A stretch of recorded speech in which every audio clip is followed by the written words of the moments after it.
Hello everybody, my name is InspirAspir and welcome back to part 2 of my Launchpad cover tutorial series. In this video, I will teach you guys how to set up different pages, also known as chains, on your Launchpad. So in essence, you can have a button trigger a certain effect or a sound, and then later on in your cover or video, you can change different pages so that it can do something completely different. So in a sense, what we're going to do is we're going to make 8 separate pages of using these 64 buttons, which could let you have 512 different samples and light effects in your cover, which is pretty neat.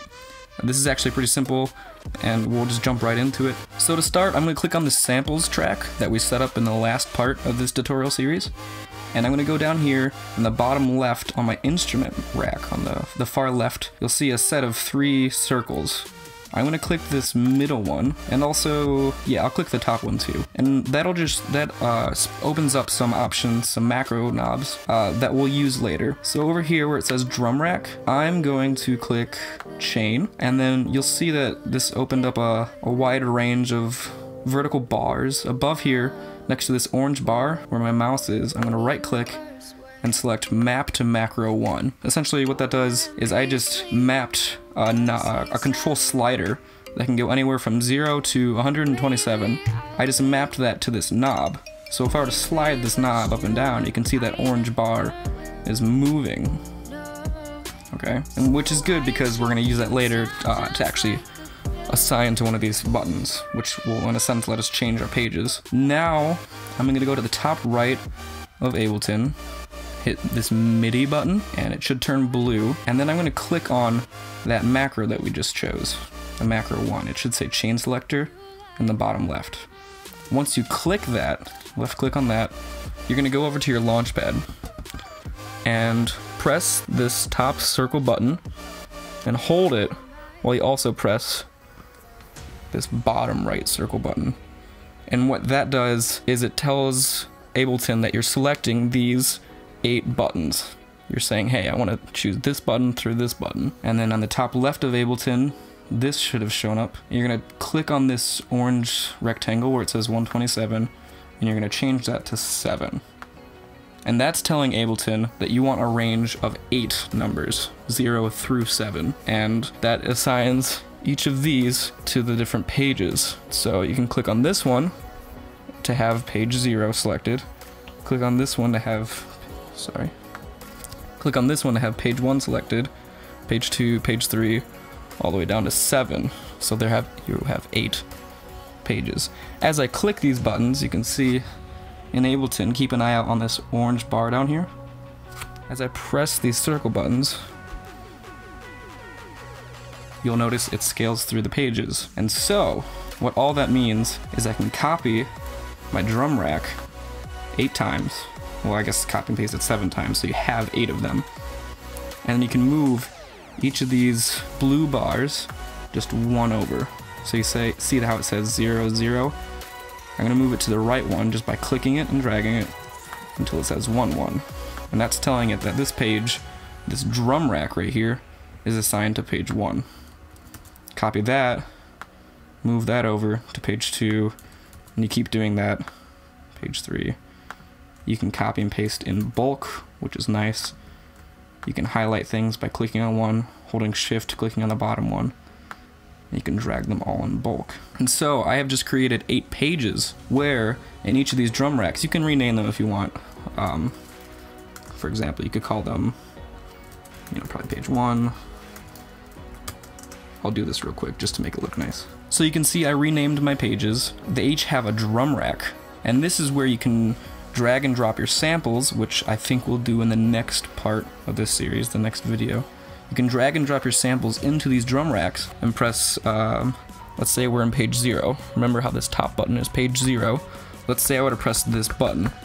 I could assign it to some sound, maybe a kick drum, maybe a snare, maybe some kind of vocal chop, whatever you want. Do my cover how I would, and then I can switch to a different page. If I were to press this button, then it would be a different sound. So you can see how when I'm pressing this button on my Launchpad, only this page 2 is lighting up that it's receiving input, which makes sense because we're telling it that page 2 or page 1, depending if you're starting at 0 or 1, it doesn't really matter. This page is only receiving input. So if that makes sense, we'll move on to the lights, and we're actually going to do the exact same thing.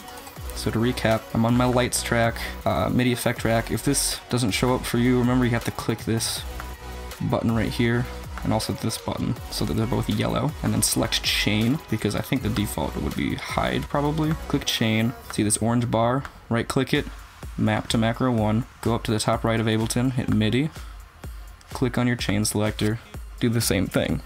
Press this top right circle button, and then press the bottom right circle button. Go to the top left of Ableton, where it says 127, click that rectangle, press 7 to have a range of 0 through 7. And it does the exact same thing. If you look at the bottom of Ableton right here with this orange bar, you can see that I'm also switching pages. What this does is it maps our light effects to our sample pages. Unless you want to have the exact same light effects for every page.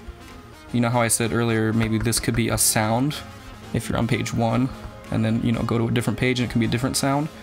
Unless you want it to have the exact same light effect, then what we just did makes it so that you can have a unique effect for every page, which is most likely what you want. At this point, under your lights MIDI effect track, you can right click and hit create chain, and then I'm just going to name this page 1 or something like that, it doesn't really matter. And then I'm going to do the same thing. I'm going to copy and paste this guy 7 times again to make 8 of them, and just make sure that you, every time you copy and paste it, you move the bars over so that you have a stair step downwards. And what that does is it makes 8 separate pages again.